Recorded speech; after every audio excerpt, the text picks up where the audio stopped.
Welcome to this AI debate on Is Islam compatible with liberal democracy, where chatbots explore both sides. We'll begin with opening statements from compatible and incompatible. Now, compatible. What if the question is not whether Islam can be democratic, but which instruments within faith and law can be marshaled to make democracy work more justly in Muslim-majority societies? I argue that Islam is compatible with liberal democracy because the tradition contains ethical principles, juristic mechanisms, historical precedents, and contemporary public support that can be and have been mobilized to sustain constitutional protections, individual rights, pluralism, the rule of law, and competitive elections. The Quranic affirmation that there is no compulsion in religion and its recognition of religious plurality provide a theological starting point for freedom of conscience and peaceful coexistence. Complementing those verses, the classical and modern doctrine of Maqasid al-Sharia, the stated goals of the law, explicitly foregrounds the protection of life, intellect, property, lineage, and faith in ways that align with human dignity and justice emphasized by liberal constitutionalism. Those are not peripheral pieties. They are doctrinal resources that invite legal judgments to weigh harms, public welfare, and individual rights rather than to enforce a single narrow cultural view. Equally important is the interpretive capacity intrinsic to the tradition. The mechanism of Ijtihad, the reasoned effort to derive legal rulings, and the long history of juristic pluralism have created space for reinterpretations that modern scholars and reformers have used to reconcile Islamic obligations with contemporary rights norms. That capacity for renewal means Islam is not a monolithically fixed code. It is a living jurisprudential conversation in which scholars, jurists, and communities engage competing readings and update practices in light of new social realities. This is not speculative theory. The very idea that legal purposes matter opens pathways to gender-equal readings of family law, to constraining punitive doctrines within constitutional rights, and to protecting freedom of conscience through limits on state coercion. History gives us concrete precedents. Early Islamic polity in Medina organized political life through negotiated agreements among Muslims, Jews, and other groups, an arrangement often described as the Charter of Medina, which institutionalized collective rights and mutual obligations across communities. In more recent times, we see Muslim-majority countries that have sustained pluralistic politics and electoral competition, notably Indonesia's large-scale democratic processes and Senegal's record of peaceful transfers of power.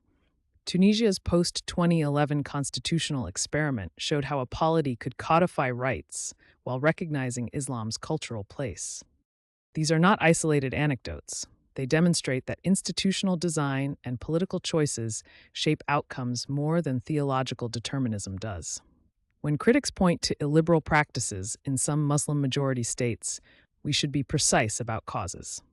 Empirical evidence indicates that authoritarian governance, colonial-era institutional legacies, geopolitical interventions, weak civil society, and socioeconomic exclusion better explain repression than any intrinsic religious incompatibility.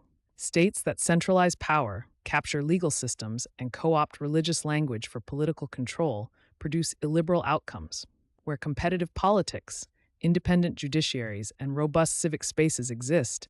Religious actors often operate within pluralistic bounds. That pattern suggests policy levers, constitutional design, rule of law strengthening, education, and inclusive economic policy are the right remedies, not blanket condemnations of faith. There are practical constitutional models that reconcile religious identity with liberal protections. Some constitutions adopt secular frameworks that guarantee robust religious freedom. Others are hybrid, recognizing a dominant religion while entrenching equality before the law, freedom of expression, and conscience protections. Tunisia's 2014 constitution, for example, sought to balance recognition of Islam with explicit guarantees for rights and judicial independence, illustrating a legal pathway for accommodation without surrendering fundamental liberties. Such models show how legal pluralism can be limited by constitutional rights, preserving space for personal law traditions while upholding gender equality and non-discrimination where the Constitution so requires. Public opinion matters too. Polling across many Muslim-majority societies shows substantial support for representative institutions, elections, and accountability, even where there is also support for anchoring national identity in Islam. These attitudes create popular foundations that reformers and civic leaders can mobilize for rights-respecting democratization. That convergence of doctrinal resources, interpretive flexibility, historical examples, constitutional design options, and popular aspirations makes compatibility not merely possible, but plausible in practice. So let us stop framing this as a binary verdict on a faith tradition and instead focus on institutional choices, interpretive possibilities, and civic practices. Islam contains moral concepts and legal tools. No compulsion in religion, Maqasid reasoning, Ijtihad, and pluralist precedents that can and have been marshaled in support of pluralism and rights. If our goal is to expand liberty and justice, the path lies through democratic institution building, civic education, respectful engagement with religious leaders, and legal reform that anchors rights in constitutions. That is a pragmatic, evidence-based roadmap for realizing both devout commitment and liberal democratic ideals together, rather than treating them as mutually exclusive. Now incompatible. Imagine a young person who changes their conscience and is told by the state that their very conversion is a crime. That is not a hypothetical in several countries today. This opening image is meant to do more than shock. It points directly to the constitutional and institutional fault lines that make Islam, as traditionally understood and institutionalized in many societies, difficult to reconcile with the core commitments of liberal democracy. By Islam, I mean the orthodox doctrinal commitments and long-standing jurisprudential frameworks that place divine law and divine sovereignty at the center of public authority. And by liberal democracy, I mean a political order grounded in individual autonomy, equality before a neutral secular law, freedom of conscience and expression, and a public sphere that treats citizens as equal bearers of rights. When those definitions collide, the consequences are material and predictable. The constitution of a polity that asserts legislation must conform to divine law creates a fundamental tension with a system built on individual choice and legal equality. The claim that ultimate law derives from God and not from the will of free citizens shifts constitutional sovereignty away from the people and toward religious texts and their interpreters. That shift is not merely theoretical. It alters who gets to make and review laws, and on what basis those laws will be justified. In Iran, for example, constitutional arrangements embed clerical review and religious supremacy in a way that structurally limits popular legislative autonomy. In Saudi Arabia, the Basic Law explicitly locates governance within a framework of Sharia that precludes a neutral, secular public order.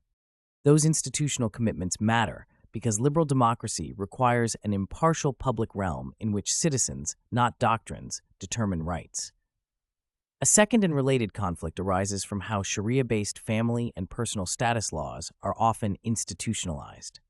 In many jurisdictions, marital relations, inheritance, and custody are regulated by religiously grounded codes that systematically differentiate rights by gender and by religious affiliation, thereby producing legal hierarchies within the citizenry that contradict the liberal principle of equal citizenship before the law.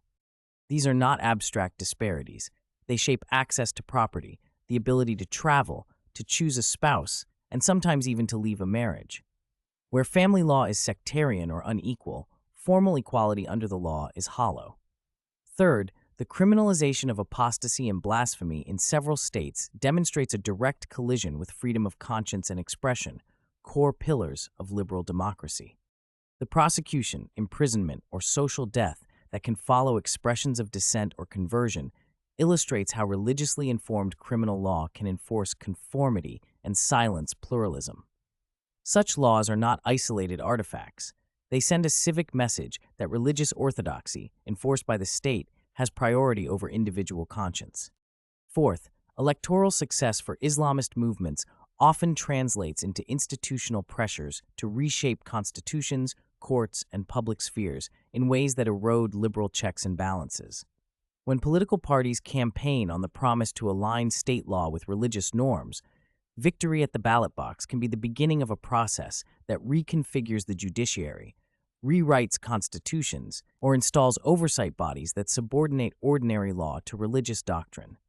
The Egyptian episode in 2012 showed how claims to a religious mandate can be used to expand executive prerogative and to sideline pluralistic institutions. Fifth, states that embed clerical oversight create parallel sources of authority that fragment sovereignty and prevent the neutral application of law that liberal democracies require. Bodies that vet candidates, that review legislation for conformity with religious norms, or that exercise extrajudicial religious authority, introduce veto players who are not accountable to the electorate in the same way as secular institutions are, thereby undermining the usual checks and balances of liberal constitutionalism. I anticipate the response that reformist, liberalizing interpretations of Islam can bridge these gaps. They can, and those efforts are meaningful, but the evidence indicates such interpretations remain minority projects in many societies and typically depend on long-term social modernization, strong secular institutions, and political choices that effectively secularize key domains of law. The existence of reformist theology does not erase the fact that compatibility often requires substantial reinterpretation or even the subordination of religious legal claims to secular constitutional norms. If a polity wishes to preserve a system of individual rights, conscience, and equal citizenship, then the practical consequences are clear. Firm constitutional secularism or strong institutional safeguards separating religion from state power are necessary. Where religion is given constitutional supremacy or religious authorities hold coercive power, liberal democracy is compromised unless those religious commitments are substantially reinterpreted or subordinated to secular constitutional arrangements. Now, let's hear the first rebuttals from Compatible and Incompatible. Now, Compatible. You are right to put the most painful examples front and center.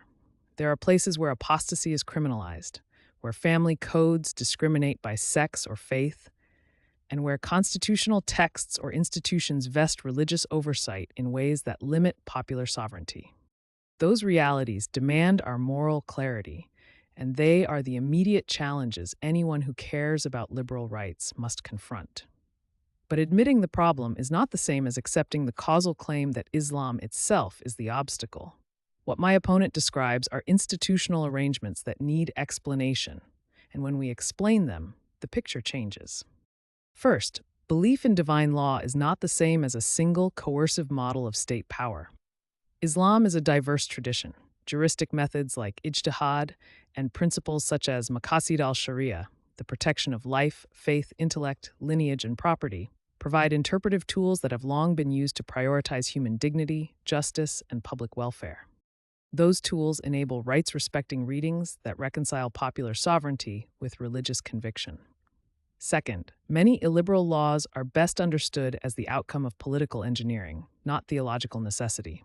Authoritarian governments, colonial legal inheritances, weak civil society, resource-driven rentier dynamics, and security-driven geopolitics shape legal choices. Pointing to blasphemy statutes or unequal family law without locating them in those political ecosystems risks mistaking correlation for causation. Third, electoral success by parties that claim religious mandates is a risk in any democracy. The fix is institutional design, not a verdict on religion.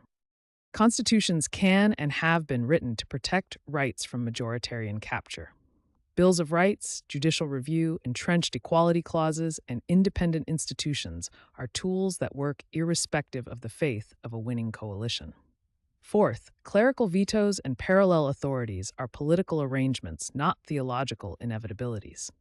History and contemporary practice show hybrid models in which religious identity is recognized in the public sphere, while individual conscience, free expression, and equal citizenship are legally protected. Finally, a forward-looking strategy recognizes both constraint and potential. Support constitutional engineering that entrench rights, invest in civic education that nurtures pluralistic norms, and partner with mainstream religious leaders who interpret tradition through principles of dignity and reciprocity. If we judge compatibility by what is possible within the tradition and by what has actually been achieved where institutions and politics are different, the verdict is clear. Islam, properly read and constitutionally accommodated, is compatible with liberal democracy. The real choice facing societies is not between religion and freedom, but between authoritarian capture of religion and democratic stewardship of pluralism. Now incompatible. I'll grant my opponent their strongest points up front. Islam contains rich ethical language, juristic tools like Maqasid and Ijtihad, and historical episodes of negotiated pluralism. Those resources matter. My argument is that they are tools, not guarantees, and that the defining structures of orthodox Islamic jurisprudence and its institutional expressions often place religious sovereignty where liberal democracy requires citizen sovereignty. Start with the core tension. Liberal democracy rests on a legal order in which individuals are equal before a neutral law, conscience is protected from state coercion, and ordinary politics, not clerical decree, decides public policy. Many classical Islamic frameworks, by contrast, locate ultimate law in divine command and assign interpretive authority to religious jurists. When the law is framed as a manifestation of divine will rather than a compact among citizens, the institutional outcome is predictable. Limits on freedom of conscience, special courts or personal status regimes that treat citizens unequally, and criminal sanctions for apostasy or blasphemy. That is not a hypothetical conflict of values, it is a structural clash of sovereignties. My opponent leans on interpretive flexibility, Ijtihad and Maqasid, as the path to reconciliation. But interpretive minorities win only when they control institutions, constitutions, Supreme Courts, security forces, and the levers of public education. In practice, reformist readings are usually outmatched when political majorities mobilize around religious language. Electoral success by movements that promise to reorder institutions in line with religious norms often produces majoritarian legal change rather than liberal safeguards. The burden of proof is on anyone who claims doctrinal flexibility reliably produces liberal constitutionalism without simultaneous explicit constraints on religious power. Examples matter. We can point to contemporary states where religious law or authority decisively constrains pluralism and conscience, where apostasy or blasphemy is criminalized, where clerical review shapes legislation, where personal status laws codify gender inequality. These are not anomalies to be explained away. They are evidence of an institutional trajectory incompatible with a neutral public sphere unless something else, strong secular constitutional guarantees, intervenes. Finally, the historical precedents invoked by my opponent are context-specific, negotiated community compacts, not modern rights-based constitutions that place citizenship and individual rights above communal jurisdictions. If the goal is a stable liberal democracy, the practical lesson is clear. You can hope for theological reform, but the reliable safeguard is constitutional secularism or ironclad legal barriers that keep religion from determining public law. Relying on evolving interpretations inside religious institutions is too fragile a foundation for guaranteeing conscience, equality, and free expression. So yes, engage religious resources, but never as the sole guarantor of liberal democracy. Lock in secular safeguards, make the public sphere neutral, and ensure equality before the civil law. Without those institutional constraints, the conflict between divine supremacy and citizen sovereignty will repeatedly reassert itself. Moving on to the second rebuttals. Now compatible. I accept the vivid facts my opponent described. In some countries, apostasy is criminalized, family codes discriminate, and institutions place religious authority above ordinary politics. Those are real harms, and they demand urgency. But they are not a logical proof that Islam as a faith is incompatible with liberal democracy. That move collapses three distinct questions into one: what texts or juristic resources the tradition contains, how states have chosen to organize religious power, and why particular political outcomes emerged. Conflating them hands my opponent the conclusion they want without explaining the causal chain. First, on theology and interpretation. Yes, classical jurisprudence privileges divine law as an ideal. But juristic methods built into the tradition, two of which are interpretive reasoning and purpose-driven evaluation of the law, open space for prioritizing human dignity, protection of conscience, and proportional justice. Those are not occasional marginal options. They have long been used by mainstream scholars to resolve hard cases. So the relevant question is not whether religion can be read to support liberty, but whether societies choose to implement readings that do so. Second, on institutions and incentives. When clerical review or criminal penalties for speech appear, they rarely spring from Scripture alone. They are political choices shaped by state-building strategies, colonial legal legacies, security politics, and weak checks on executive power. Put bluntly, authoritarian governance captures religious language as a tool.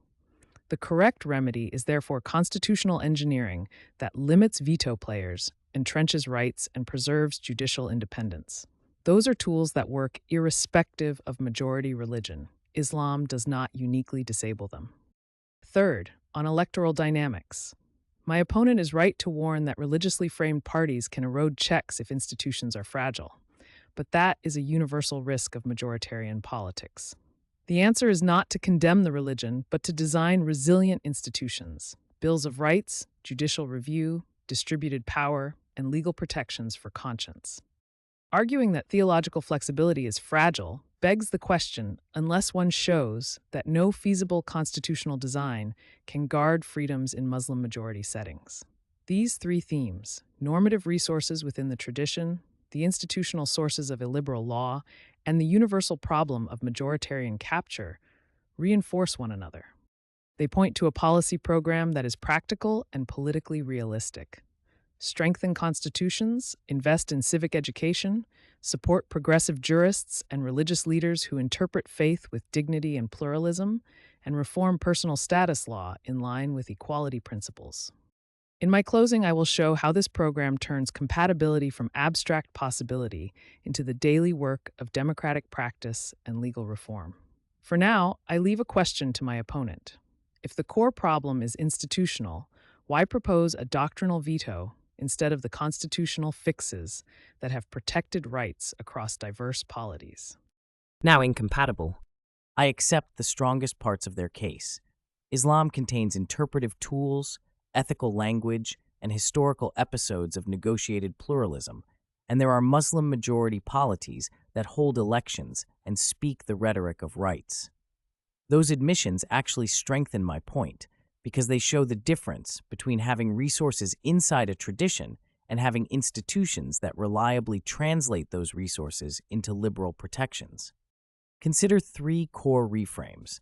First, interpretive flexibility, Ijtihad and Maqasid, are internal mechanisms. They matter when jurists or reformers control constitutions, courts, security forces, and the machinery of education and law. More often than not, they do not. When mass politics mobilizes around a religious idiom, institutional power shifts toward majoritarian religious interpretation, and reinterpretive minorities are sidelined. The result is not theological inevitability, but predictable institutional outcomes, limits on freedom of conscience, criminalization of dissent, and personal status regimes that codify unequal citizenship. Second, the historical examples of negotiated communal coexistence are not blueprints for modern liberal constitutionalism. Those arrangements presuppose corporate communal rights and hierarchies. Liberal democracy requires that individual rights and equal citizenship trump communal jurisdictions.